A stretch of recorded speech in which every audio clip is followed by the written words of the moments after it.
एक नगर में एक ब्राह्मण रहता था। वह माँ भगवती दुर्गा का परम भक्त था। उसकी एक कन्या थी जिसका नाम सुमति था। ब्राह्मण नियम पूर्वक प्रतिदिन माँ दुर्गा की पूजा करता था। ब्राह्मण की बेटी भी प्रतिदिन इस पूजा में भाग लिया करती थी।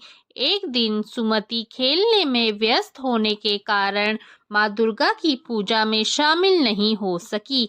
यह देख उसके पिता को बहुत क्रोध आ गया और क्रोधवश उसके पिता ने कहा कि वह उसका विवाह किसी गरीब और कोढ़ी से करेंगे। पिता की बातें सुनकर बेटी को बड़ा दुख हुआ और उसने पिता के द्वारा क्रोध में कही गई बातों को स्वीकार कर लिया।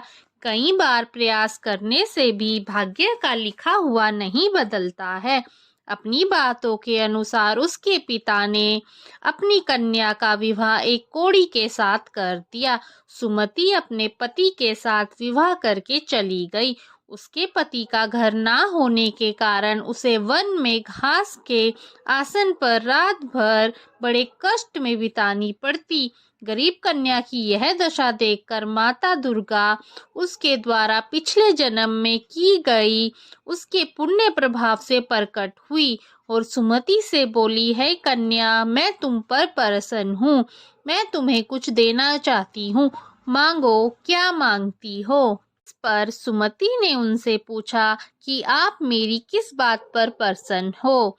कन्या की यह बात सुनकर माँ दुर्गा कहने लगी, मैं तुम पर पूर्व जन्म के तुम्हारे पुण्य के प्रभाव से प्रसन्न हूँ। तुम पूर्व जन्म में भील की पत्नी थी।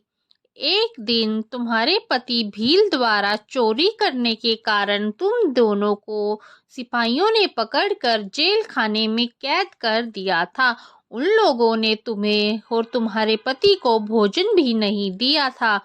इस प्रकार नवरात्र के दिनों में तुमने ना तो कुछ खाया और ना ही जल पिया।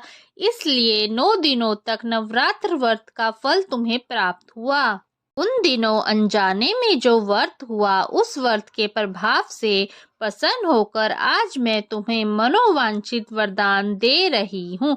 कन्या बोली कि अगर आप मुझ पर प्रसन्न हैं तो कृपया करके मेरे पति का कोढ़ दूर कर दीजिए। माता ने कन्या की यह इच्छा शीघ्र पूरी कर दी। उसके पति का शरीर माता भगवती की कृपा से रोगहीन हो गया।